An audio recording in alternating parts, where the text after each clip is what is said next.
Okay, so today we are going to be trying out WRIOTHESLEY with Rina in the Spiral Abyss. We will be taking on the second half of Spiral Abyss, hence why we are going for this team. This team is slightly more single target focused than a team I've used before in my Mika video, which was WRIOTHESLEY, Farina, Mika, and Kaza. And yeah, this is the team we're going to try out today. We're going to see how it plays so that, we're not repeating too much. Like I said, we will be going into the second half of Spiral Abyss. On the first half, we will be using our Neverland team, but our focus will be on WRIOTHESLEY. I will say my WRIOTHESLEY is at C1, so keep that in mind during this video, because I am a big WRIOTHESLEY simp, therefore I pulled for a C1. Once again, another video on my channel. So these are going to be our teams, and I will skip ahead to when I'm on the second half. Okay, so here we are in the second half. Unfortunately, this boss tends to be easier with Dendro and Electro, but we don't have either of these, so we're just going to hope we can power our way through. He obviously has, I think he has high resistances during this period, but, we're doing decent damage now. We have 70 seconds to complete this chamber, well, 60 now, so we have a minute. We destroy those. Unfortunately, we can't take this down, so I'm actually just going to use this time to set up.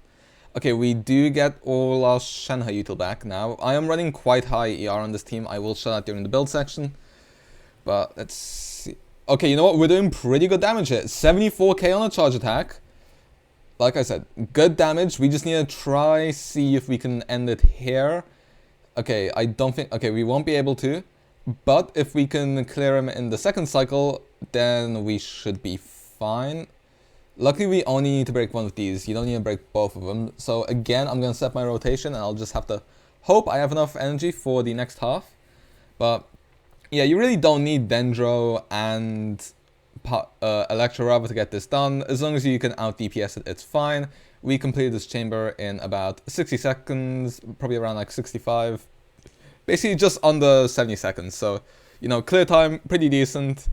And it's onto the next half. Okay, and here we are at Chamber 2. Luckily, this time... Okay, obviously, once again, this boss is also easier with Electro, so... Hey, 4.2 Spiral Abyss, if you haven't done it yet, or if you haven't been able to play 6-star, Electro is a big help for basically all of these halves. So, normally, Electro here would make him go crazy and then disable for a bit, which would be a nice DPS window. But, you know what, we don't have any Dendros, so there's no Dendro resistances either, so this team isn't too bad. This boss can be fairly tanky, but he's pretty easy. I say as he drains most of my HP. Luckily, he misses there. Anyway, back to our... I did kind of mess up my rotation there. I am not going to lie. I'm not going to get very many stacks here. We do still have 41k on the charge attack, which is nice. Not as much as on the triangle or a Simon, whatever you want to call him. Yeah, our damage here isn't the best, but you know what? We're still able to power through this anyway. Yeah, we'll easily get this done in the time limits. I forgot how much time we had when we started, but, this is easily within 90 seconds. So, yeah, once again, this chamber just tends to be pretty easy. This boss is quite easy. You don't need any elements to clear it. You can even clear it if you use Dendro. If you saw my last video, I cleared this using an Alhae from Hyper Bloom team, which is obviously 2 sources of Dendro damage. So, if you see the chicken in Abyss, be happy, because he's pretty easy. On to Chamber 3 now. We'll have to see how this goes. Okay, and it is now time for Chamber 3. This boss, unfortunately, does do quite a bit of damage. And we have Numa rather than Asiya, and I believe it's Numa which disables this boss. But it's fine. We don't have 90 seconds either. So we will just have to wait and see if we can power through this. Those are relatively low hits from a burst. We don't have full stacks, which is weird. Did we only hit 7.3k on the charge attack? Wait. Okay, I think she just has crazy resistances during this phase, but I know that the Capellius version is cryo, and I assume that has cryo resistance. Oh god, don't tell me that both forms of this boss have cryo and anima resistance. Because we are not doing much damage here. I mean, 33k there is fine, but considering all the buffs we had up, that should be way higher. Oh, we might not be able to do this. Yeah, no... Again, we're in the form where she has crazy resistances. I'm not even sure how to disable this. Oh, and our Shenhe dies. Like I said, this boss does a lot of damage. I don't think we're going to be able to clear this. Especially if it has cryo resistances. I'm going to have to retry here. I'm actually going to have to retry. Oh, Okay, I was not expecting that. I will see you guys again if I have some better news. Okay, so after a few tries and some research, it turns out, yes, this boss does have higher cryo resistances. And yeah, no, I can't disable it when it's doing this right now, and I'd have to do a few more Numa hits. So we actually won't be able to disable it. We have basically 80 seconds to clear it, but I don't think we'll be able to. I think we might just have to take the L and take Rising into the second half instead. We do 41k there, which is decent, but when the resistances go crazy high and we can't disable it that well, we're in a bit of trouble. We just won't be able to do enough damage. Oh my, I actually just wasted so much time trying to do this team on this half, and we're not even going to be able to do it. Because we're nowhere even close half HP and most of our time's already gone. I mean, I can try, but... I mean, look... Did I just see it? Look, sometimes we're doing triple digits. Like, this isn't possible for us, I think. Unless I had Numa, and I could disable it and I had a bit more time saved from the first half, I think I could do it, but it's just not realistic. I'm actually going to have to retry. I mean, we'll see how long this takes us, because we can clear it, but I don't think we can freestart it, and that's kind of the whole point of this. So I think... Oh, that's actually so annoying. Are you kidding me? Dude, we're going to have to retry everything, and this time from the first half. I mean, I guess we're taking the whole... I guess we're just gonna have to tackle the entire 4.2 Spiral Abyss of Wriothesley. And note to yourselves, unless you know how to disable this boss and I'm just bad, don't take Wriothesley into the second half, because when you get to this boss, it's not gonna be pretty. Okay, we can at least get 2 stars, but even that's not super comfortable either. Oh, that's actually so annoying, dude. Okay, well, I guess we're gonna be taking Wriothesley into the first half, so you guys get an even longer video, and probably me raging as well, so enjoy that. I will see you guys in a second. Okay, so we are on the second half. We have switched the teams up for a bit of grouping, and also right when I thought things couldn't get worse, they managed to get worse. Midway through my Chamber 1 clear, my PC just crashed, and I lost all the footage, and I had a damn good clear. So and I'm gonna be honest, after I saw that, I wasn't bothered. So you're just gonna get the first clear I get. It's not gonna be optimal, and honestly, with how this video's gone so far, I could not care less. Sounds a bit overly aggressive, but I have had it with trying this Wriothesley team. This video has been a disaster. Let me just say it's been quite something, okay? It's been a long day. It's been a long few runs. The grouping there went terrible. This guy has way more HP than he should, and we should already be on the next part of the clear. But, like I said, I do not care. We are taking the first thing we get. If you're trying to learn to play Wriothesley, don't learn from this clear. It's a terrible clear. I'm sure you could do better. I'm sure you could do better than me. And, yeah, it's not great. Luckily, these guys are pretty easy. So they can do quite a bit of damage. You can disable them with Wriothesley's ult, as I do here for both of them. So if you want tips on how to play Wriothesley in this chamber, just take that's the one thing you should take from this horrible clear. But yeah, man, it's been quite something with recording this video. It has not gone to plan whatsoever. Let's see. Am I able to? Okay, I was gonna see if I could iframe with an ult, but no need, because dodging exists in this game. As a Zhongli player, I'm not very familiar with dodging, but when I need to, sometimes I can pull it off. Yeah, this clear is just not good whatsoever. Luckily, Novelet is strong enough to clear the other side in under a minute anyway. So we're taking that next half. Okay, and it's time for the second half. This chamber, honestly, is notoriously easy, especially the first half. These little rolly guys can be a bit annoying, which is why I'm saving my grouping. Unfortunately, we don't have Mika's ult up, but that's fine. So now we can group the little guys up, and hopefully they don't roll away. Luckily, obviously, we are playing a freeze team, so we can't freeze them, so they don't go too far away. Yeah, these mechs are pretty damn easy as well.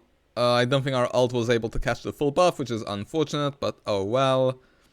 That was quite a fair bit of damage, but it's fine. Once again, just freeze these guys, group them up, and there's very little they can do other than die. How much? Okay, basically 50k on the charge attack. You know, pretty decent damage. And there's 41k, so, you know, that's fine.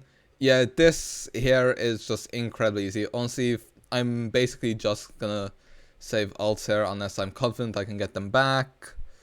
The little knockback thing is a bit annoying, but, you know, it's not the end of the world. Also, obviously, we can freeze him. There you go. Can't knock us back. Cool. This team is very good for this half. Once again, Kaza helps with the grouping early on in the chamber a lot. You know, Kaza's just always going to be helpful. Like, most of the time, I don't know what I would do without Kaza. Obviously, like I said, this chamber is just so easy. I'm not going to bother getting a fast clear. I'm just going to try to save energy for the next half. And be at full health so we can have our full buff up for the final chamber, which is now. Okay, final chamber. Now, this is going to be where Kaza shines, because without grouping, these guys can be very annoying. And all we have to do is just hope we can kill the samurais in time. Freeze these guys so they don't move too far away. And, okay, these guys have stayed grouped. Okay, so far so good. This is what I was scared of. Our ult hits both of them. It gets the full buff. And this is where freeze is actually very useful in this chamber. We should... Okay, yeah, we're able to kill him before he gets his buff up. I did kind of nearly mess up there, but it's fine. Also, since we have Hydro and Cryo and attack speed, these guys' shields should be pretty easy to take down, you would think.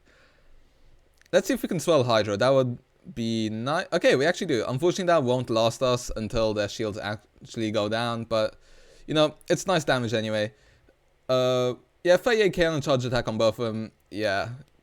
Okay, we will be able to do this pretty well. This guy... Okay, this guy could have died a bit faster, so that's going to slow down our clear a little bit. Maybe freezing them does as well, actually. I'm not too sure. Anyway, who cares? It's not going to make too big of a difference. Let's... Okay, no, yeah, no, we swelled Pyro there, which is unfortunate. You know, would be nice if we could have sped that up a little bit, but... Oh, well. Wriotheley... Okay, I'm a bit mixed on Wriotheley here because he is able to self-sustain himself, but at the same time, he does also take quite a bit of damage. But... I think C1 is definitely a situation where it helps her because he is HP positive with his C1, whereas with his C0 he is HP negative, so maybe I'd actually not pop his skill here if I were playing him at C0, but, you know, we get a decent clear here, and I just want this video to be over with, so let's get straight into the character builds. Okay, so when it comes to our character builds, like I said, Wriotheley is at C1. We have him on effectively 100 crit rate and 230 crit damage. He is on an R4 Width currently, looking to get that R5 soon. Obviously here's just the flowers. I'm just going to run through the main stats. Attack, main stat there. Also, I'm running an attack goblet just because in the Kaza variant of the team we get so much attack boost. In the Shenhe version, I would normally swap that for a cryo damage one because I believe that is the better option. And he is triple crowned. When it comes to our Farina, she is on 60 crit rate, basically 180 crit damage and 216 ER is the only Hydro, with Favonius and just your standard Farina build. She is C0, she is on 2910 talents, normal attack obviously doesn't matter much. When it comes to our Shenhe, she is 34 crit rate, 75 crit damage and 217 ER on an R5 Favonius. And then just basically a standard Shenhe build once again, just to make sure I get my ult up. C0 and then 110 talents. Jean, nothing special, just basically 200 ER and healing bonus. Sack Sword, just for some ER as a stat stick, and then mostly a standard build once again. When it comes to our Kaza, 800 EM for the damage bonus, 170 ER just for, you know, just so we can get his ult when we need it, and full EM, C0, and triple crowned. And then when it comes to our... Who else do we need? Oh, right, Mika. There we go. Mika is someone I actually want to speak about. 45 crit just to proc Favonius, as well as basically 200 ER. Now, when it comes to his weapon, on the Mika video, I got a comment talking about how the Fontaine Craftle Rightful Reward, I believe it's called, is actually a very good weapon for Mika. Unfortunately, I haven't had time to get it. I don't have the mats to upgrade it, and I also don't have the mats to craft it, so I haven't gone around to that yet. But if you don't have many Favoniuses, so I have an R5 here, and then this one here, but then nothing else, that's when I would probably put Rightful Reward on him, because it's a pretty decent option. Fairly standard build here once again, just to get more attack on our Wriotheley. He is C1 and he has 178 talents. But yeah, that's basically it for every team I'm going to use with WRIOTHESLEY. And yeah, hopefully you guys just enjoyed this video. I apologize for all the setbacks. It wasn't perfect, but you know, we gotta deal with what we got. So yeah, hopefully you guys enjoyed, and hopefully I'll see you guys in the next video. See ya.